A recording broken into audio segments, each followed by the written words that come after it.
आदाब, नमस्ते, सत श्री अकाल। मैं मुश्ताक का ग्रेटर जम्मू वर्चुअल के पेज पर प्रोग्राम टैलेंट स्पीक। टैलेंट बोलता है। हर एक शख्स के अंदर कोई ना कोई टैलेंट होता है।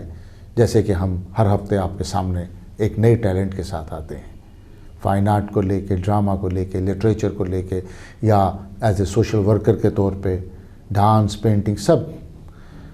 और ये वो लोग कलाकार होते हैं, या तो ये सेल्फ मेड होते हैं या फिर इनके अंदर कहीं टैलेंट था तो इन्होंने परखा अपने आप को, या फिर किसी एकेडमी में चले गए एक ट्रेनिंग लेने के लिए। वो कोई भी ट्रेनिंग हो, फाइन आर्ट की हो, डांस की हो या ड्रामे की हो।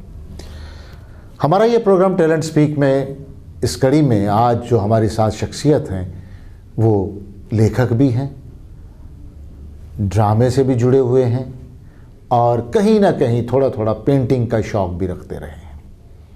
उनका सफ़र मैंने अपनी आंखों से देखा है, उनको पूरे उस सफ़र में चलते हुए देखा है। उनका जो पूरा एक शुरू से लेके अब तक का सफ़र है मेरी आंखों के सामने है। मैं जिक्र कर रहा हूँ राजेश्वर सिंह का। राजेश्वर सिंह जी, जिन्हें राजेश्वर सिंह राजू के नाम से भी जाना जाता है, आज हमारी स्टूडियो में आए हुए हैं। राजेश्वर जी, आपका टैलेंट स्पीक प्रोग्राम में बहुत बहुत स्वागत है। नमस्कार। हाँ, तो राजेश्वर सिंह ने ना के ड्रामे मंच के लिए लिखे हैं, टेलीविज़न के लिए भी बहुत काम लिखा है और इनकी लिखी हुई आजकल किताबें भी उपलब्ध हैं। राजेश्वर सिंह पोइट्री भी लिखते हैं, डोगरी में भी, हिंदी में भी। इसके अलावा शॉर्ट स्टोरीज जो कि हिंदी में भी लिखी, डोगरी में भी लिखी। और ज़्यादा मुझे जो कहने में मज़ा आ रहा है वो ये है कि ये अपनी किताब का टाइटल खुद ही डिज़ाइन करते हैं। जैसे मैंने जिक्र किया कि फ़ाइन आर्ट से जुड़े हुए हैं, मतलब शौकिया तौर पे। ये नहीं कि इन्होंने कहीं से फ़ाइन आर्ट की ट्रेनिंग ली है, और by professional Jammu Kashmir bank में मुलाजम भी हैं। राजेश्वर जी, कैसे ये शौक़ पड़ा? मतलब पहले हाथ आपका लेखनी पे गया, ड्रामे पे गया या पेंटिंग पे गया? सर, ऐसा है कि आपने पूछा शौक़ कैसे पड़ा, तो शौक़ पड़ा पढ़ने से। बेसिकली मेरे डैडी मम्मी दोनों को किताबें पढ़ने का बहुत शौक़ था। मैं अक्सर हर बार ये कहता हूँ कि जिन घरों में बचपन में ही आपको किताबें मिलती हैं पढ़ने के लिए, उस दौर में आपको पता ही होगा, जैसे कॉमिक्स तो बाद में आई, जैसे चंपक, नंदन, चंदा मामा। तो मैं घर में सबसे बड़ा था, तो मेरी ड्यूटी थी, डैडी ने लगाई थी कि जो सबसे बड़ी दुकान होती थी, डैडी की ड्यूटी, क्योंकि कभी एक शहर कभी दूसरे शहर, जी, तो शहर की सबसे बड़ी दुकान पे किताब जैसे ही आती तो मेरी ड्यूटी होती संडे को जाके वो पहले परचेज़ करो। जैसे नंदन लेने जाता था मैं, चंदा मामा, गुड़िया। तो उनको पढ़ते हुए जब आपने देखा होगा, चंदा मामा और गुड़िया में जो स्केचेस होते थे कमाल के थे, जी, है ना। पेंटिंग ऐसी लगती है कि इतनी बड़ी छोटी सी किताबों में मतलब इतना काम। तो पेंटिंग की तरफ मेरा रुझान चंदा मामा, गुड़िया को देख के आया। लेकिन लिखने का शौक़ बड़ा धीरे धीरे, क्योंकि अब किताबें पढ़ने से थोड़ी इमेजिनेशन बढ़ती है। एग्जैक्ट। तो डैडी की तब ड्यूटी थी रियासी में। तो अब बचपन की बात है, कहने में कोई शर्म नहीं है, थोड़ी सी रोमांटिक तबीयत का आदमी होता है। तो मुझे समझ लो कि एक लड़की से थोड़ा सा इश्क हो गया। अच्छा। बड़ी बचपन की बात है, छोटी, बड़ी जल्दी इश्क कर लिया आपने, मतलब बचपन में। बेटर रहा वो, क्योंकि मुझे मेरी क्रिएटिविटी आप समझो वहीं से शुरू होगी। फिर तो मैंने एक कहानी लिखी, उसमें अपने आप को पायलट बनाया। मुझे शुरू से शौक़ था पायलट बनने का, बन नहीं पाया। चलो लफ्ज़ों के थ्रू आप थोड़ी सी परवाज़ भर लिया करते हैं। जी जी जी। मैंने कहानी लिखी, रोमांटिक कहानी थी। तो मैंने कहानी, हमारे घर में मम्मी ने एक मंदिर बनाया हुआ था। अब पुराने दौर में लोग अपने घर में किराए के घर में रहते थे, तो छोटा सा मंदिर बनाया था। मैंने मंदिर के नीचे वो कहानी छुपा दी, डर के कि अब रोमांटिक कहानी मम्मी पढ़ लेगी, डैडी को बताएंगी तो फिर मुश्किल हो जाएगी। मम्मी ने कहानी पढ़ ली, लेकिन मुझे ऊपर अप्रिशिएट किया उन्होंने। तो पहला उत्साह मुझे वहाँ से मिला लिखने का। फिर मैं जब 8th स्टैंडर्ड में था, मेरे दादाजी जब गांव से आते थे तो उनको एक आदत थी कि मेरी किताबें या कापियाँ वो देखते थे कि लिखता कैसे है। अच्छा। हैंड राइटिंग वगैरह देखते थे, क्योंकि पुराने लोगों आपको पता है वो कहानी से लिखते थे, तो हैंड राइटिंग बहुत अच्छा था। हम लोगों के टाइम में तो बॉल पेन आ गए, हैंड राइटिंग बिगड़ गई। नहीं, आजकल तो वो वॉल पेन भी चले गए, आजकल तो नेट से कॉपी कट पेस्ट का जमाना आ गया। तो मैंने आज तक कभी भी ऐसे गाइड से पढ़ के नहीं उतारा। तो हिंदी का मैंने ऐसे लिखा था, मेरे जीवन का लक्ष्य। तो मेरे दादाजी को, वो जिन्हें हम बड़े पापा जी कहते थे, उनको बहुत पसंद आया। तो उन्होंने एक समझे प्रिडिक्शन सी की कि यार तू अगर लिखेगा तो लिख सकता है। लेकिन फिर भी एस.सी. बेदी के पॉकेट बुक्स आया करते थे, राजन इकबाल सीरीज, उसने मुझे इतना प्रभावित किया। तो मैंने शुरू में ही वो एक कहानी जो लिखी थी बचपन में, शायद 7th स्टैंडर्ड में, तो 8वीं पढ़ते हुए मैंने पॉकेट बुक्स लिखी। तो मैं वो क्रिएट करता था, जैसे यहाँ का जासूस ये होगा, पाकिस्तान का जासूस ये होगा, तो फ्रांस का जासूस ये होगा, रशिया का जासूस। पावेल, मुझे नाम आप भी याद है, पावेल नाम से मैंने रशिया का जासूस रखा था। बाल पॉकेट बुक्स, अगर किसी ने पढ़ी होगी बाल pocket books, Rajan Iqbal series, one of the best pocket books जासूसी पे। उसके बाद फिर मैंने 1-2 नावल वगैरह लिखे, लेकिन वहाँ पे एक्सपोजर नाम की कोई चीज़ थी नहीं उधमपुर में। 11वीं में जब मैं था तो डैडी की ट्रांसफ़र जम्मू हो गई, तो दैट वाज द स्टार्ट। शुरुआत में रेडियो स्टेशन युवानी सर्विस, जिसे मैं एक्सपोजर के हिसाब से फर्स्ट स्टेप समझ लो आप। सुभाष शर्मा, इस मौके पे मैं कहना चाहता हूँ कि जिन जिन लोगों का मेरे इस जर्नी में साथ रहा है इनिशियल स्टेज से, तो उनका नाम लेना बड़ा ज़रूरी बन जाता है। सुभाष शर्मा जी थे, वो कवि गोष्ठी किया करते थे युवानी सर्विस के लिए, तो वहाँ से शुरुआत हुई। फिर मैंने धीरे धीरे लिखना शुरू किया गीतों भरी कहानी, आजकल चलती नहीं हुआ। आपने भी सर बहुत कहानी लिखी, गीतों भरी कहानी वगैरह। मुझे अभी आप रेडियो की बात कर रहे हैं, तो रेडियो के हवाले से वाकई गीतों भरी कहानियाँ लिखी जाती, बहुत फेमस हुआ करती थी। मैं अपने दौर में, शुरुआती दौर में मैं भी लिखता रहा हूँ रेडियो के लिए। हाँ प्लीज़। गीतों भरी कहानियाँ तब वहाँ पे केसी मनहास जी वो डील करते थे इनके साथ। फिर अनूप खजूरिया जी आए, जिन्हें मैं बड़ा भाई समझता हूँ, उन्होंने बहुत मुझे सपोर्ट किया। वो जब वहाँ पे युवानी इंचार्ज थे, उसके बाद वो ड्रामा इंचार्ज प्राइमरी सर्विस में आ गए। तो ये ऐसा सफ़र चल पड़ा रेडियो के हवाले से। तो रेडियो मैंने बहुत लिखा बचपन में, for the last 30 years radio के साथ लगातार कनेक्टेड हूँ। शुरू में 10-12 साल मैंने युवानी के लिए लिखा, फिर मैं प्राइमरी सर्विस पे शिफ्ट हो गया, क्योंकि जब आप छोटे होते हैं तो प्राइमरी सर्विस वाले एक्सेप्ट नहीं करते इतनी जल्दी कि 18-19 साल का लड़का आप प्राइमरी के लिए लिखा। एग्जैक्ट। खुशी की बात सर ये है कि जब आपको याद होगा कि 1 महीने का जो प्रोग्राम होता था बेस्ट युवानी सर्विस से जो ब्रॉडकास्ट होता था, उसको रिपीट टेलीकास्ट मिलती थी प्राइमरी सर्विसेज पे, और प्राइम टाइम पे 9:30 बजे। तो मेरे अक्सर प्लेस जो होते थे आधे घंटे के शॉर्ट प्लेस, वो प्राइमरी से रिपीट टेलीकास्ट ब्रॉडकास्ट होते थे। तो यहाँ से फिर एक्सपोजर रेडियो का मिला, रेडियो लगातार चल रहा है। तो उसके बाद लिखने का, जहाँ पे प्रिंट मीडिया का ताल्लुक है, तो आपको पता है जम्मू में तब हिंदी के न्यूज़पेपर थे ही नहीं। मैं कब की बात कर, 89-90 की बात कर रहा हूँ। तब कश्मीर टाइम्स में था, डेली एक्सरसर में था। अब छपने का शौक़ था, तो फिर मैंने इंग्लिश में शॉर्ट स्टोरी लिखना शुरू किया। अच्छा। डेली एक्सरसर में मेरी लगातार काफ़ी शॉर्ट स्टोरी छपी। वहाँ पे अनिल शर्मा थे, अब वो उनका स्वर्गवास हो गया। अनिल शर्मा जी ने मुझे बहुत गाइड किया। उन्होंने कहा कि फ्यूचर जो है as short story writer in English नहीं है जम्मू में, न्यूज़पेपर के हवाले से। उन्होंने अब तो छप रही हैं, फ्यूचर में नहीं छपेंगी, तो आप ऐसे करो, राइट एज क्रिटिक लिखना शुरू करो या कॉलम लिखना शुरू करो। उन्हीं दिनों फिर मैं 90 में ड्रामे के साथ कनेक्ट हो गया। फिर मैं आपके साथ ड्रामे लगातार करता रहा। तो एज आर्ट क्रिटिक तभी से मेरा सफ़र शुरू हुआ जब मैंने ATG amateur theatre group join किया। नहीं, ये इनका इतना ही सफ़र, यहाँ पे ही सफ़र इनका ख़त्म नहीं होता, सफ़र और इनका भी बाकी है। उसके बाद जम्मू दूरदर्शन शुरू हुआ। जम्मू दूरदर्शन पे इनके लिखे हुए ड्रामे टेलीकास्ट हुए, और इनका एक बहुत अच्छा एक सीरियल था, मेरे वो फर्स्ट सीरियल था जम्मू। हाँ, एक जर्नलिस्ट दी मौत, डोगरी सीरियल था वो, और बहुत सराहा गया। वो एक हटके वो था, ना रोमांस था उसमें। जो आज बात की जा रही है जर्नलिज्म को लेके, चौथे स्तंभ की बात की जाती है, ये मुझे अब उसका ईयर याद नहीं है किस वर्ष की वो बात है।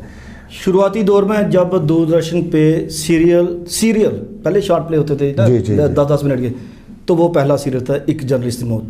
लेकिन सर उससे पहले वो था शॉर्ट प्लेज में। नहीं, उससे पहले सकना सकना घास भी हुआ। शिवदत्त जी का भी एक सीरियल था, वो मोहन सिंह जी का नशा। ये शुरुआती दौर के बड़े सीरियल जो नशा मेरे ख्याल बाद में हुआ, उसके बाद है ना। शायद। तो ये इनका टेलीविज़न का सफ़र भी रहा, डीडी कशीर के लिए भी लिखते रहे हैं।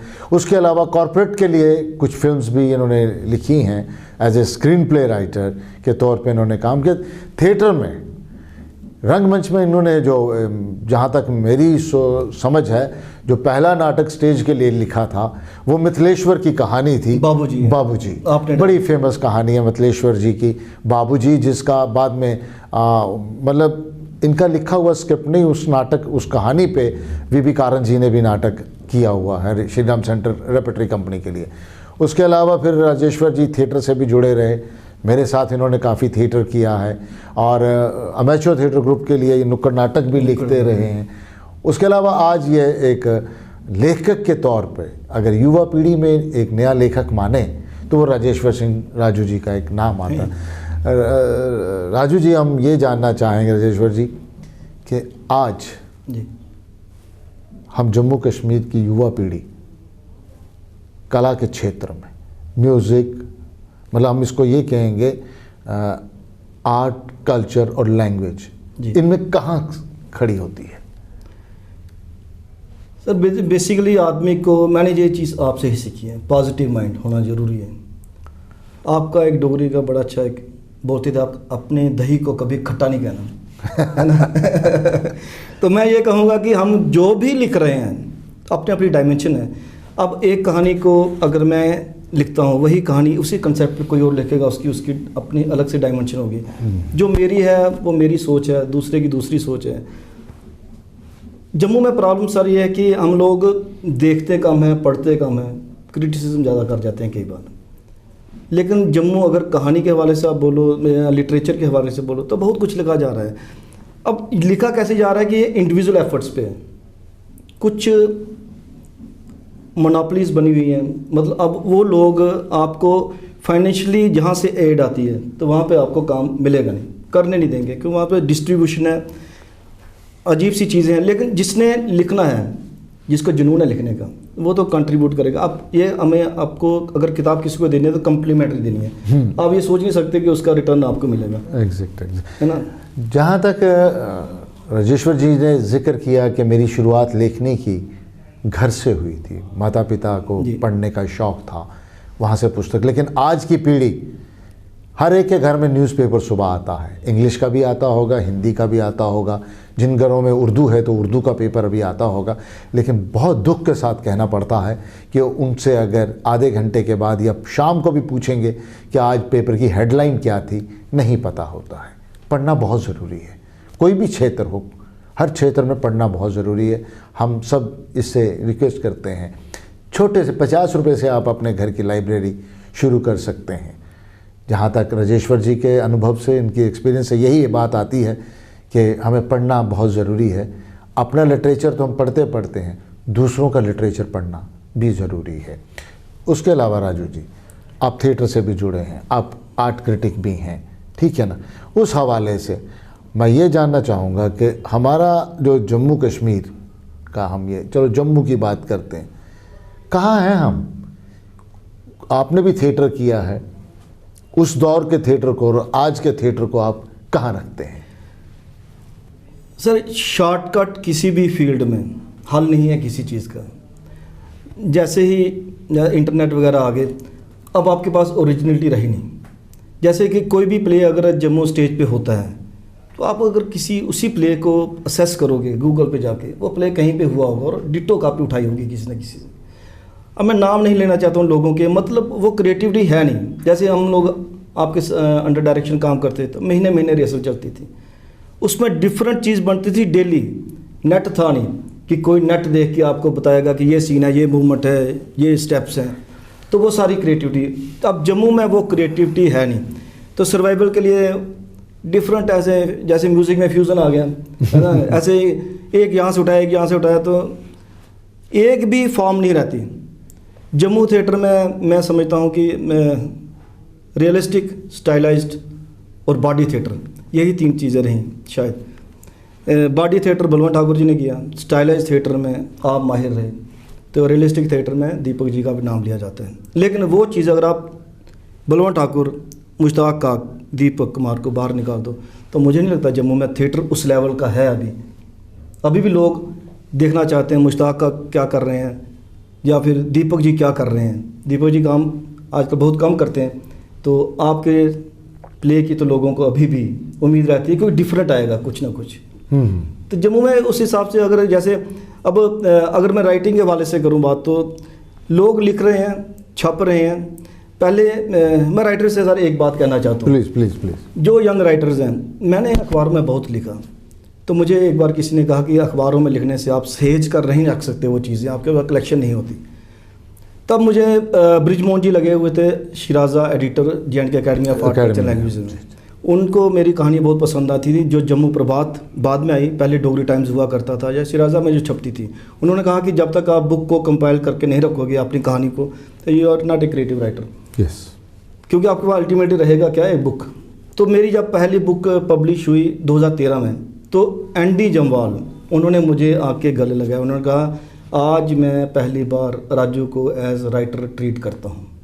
क्या क्योंकि अखबारों में जो कहानियाँ हम लिखते हैं उनको हम क्रिएटिव नहीं मानते लोग, चाहे जितना भी छप जाओ नहीं, जब तक आपके पास कलेक्शन ऑफ बुक्स। आप शायद इस बात से इत्फाक रखते हैं कि नहीं रखते हैं, लेकिन बड़े बड़े राइटर जितने भी हैं वो सब शुरुआती दौर में अखबारों में ही छपे, लेकिन उनकी कंपाइल होकर बुक फॉर्म में वो चीज़ें आई ही हैं। हाँ, किताब होना ज़रूरी है। वो जैसे आप कहते हैं कि ब्रिजमोहन जी ने आपसे कहा कि किताब की शेप, मेरा भी ये मानना है, इसमें कोई दो राय नहीं है। मैं जब ड्रामा करता हूँ या ड्रामा करता हूँ, मेरी फर्स्ट प्रेफरेंस यही रहती है, आपने देखे मेरे नया ड्रामा, नया प्ले हो, क्योंकि नया प्ले जो है वो मेरे नाम से जाना जाएगा।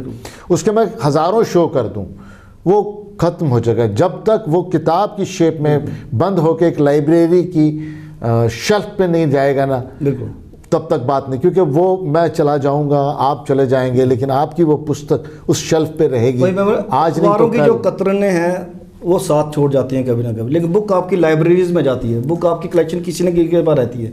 अखबार आप अपने पास ही रखते हो। जी जी, कब तक?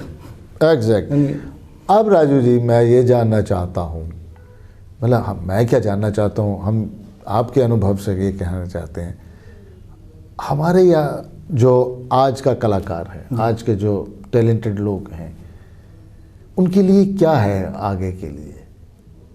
आगे उनके आगे क्या है? ड्रामे वाले के लिए क्या है आगे? वो ड्रामा करते हैं, एक्टिंग सीखने आते हैं, पता नहीं क्या सीखते हैं क्या नहीं, मैं कुछ कह नहीं सकता इस पे मैं, क्योंकि मैं खुद थिएटर से मैं कुछ नहीं कह सकता। उनके लिए क्या, मतलब क्या है वो, मतलब क्यों करना चाह रहे हैं, किस लिए करना चाह रहे हैं? क्योंकि आप एक युवा पीढ़ी से हैं, हम तो बूढ़े हो गए। सर, जब तक आप सोचोगे कि मैं अपना फ्यूचर इसमें बनाऊंगा, तो बना नहीं सकता कोई आदमी अमेच्योर ही अगर काम करे, या प्रोफेशनल अप्रोच होनी ज़रूरी है। जम्मू में अमेच्योर काम करो प्रोफेशनल अप्रोच के साथ।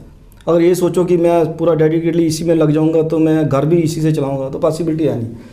मेरे ख्याल में जो लोग काम धंधा अलग से करते हैं फैमिली चलाने के लिए, और उसके साथ शौक के तौर पे ये चीज़ें करते हैं, उनको फिर ये चीज़ नहीं रहती कि मुझे इससे कमाना है।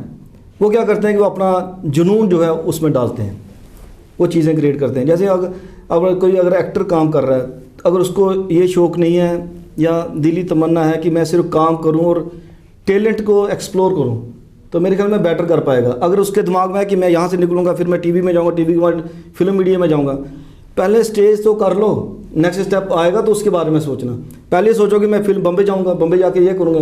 आपने देखा जम्मू से कई लोग बाहर गए, फ्रस्ट्रेशन का शिकार हो गए, वापस आए, है ना। जो लोग यहाँ से स्टेप बाय स्टेप गए, उन्होंने काम भी किया।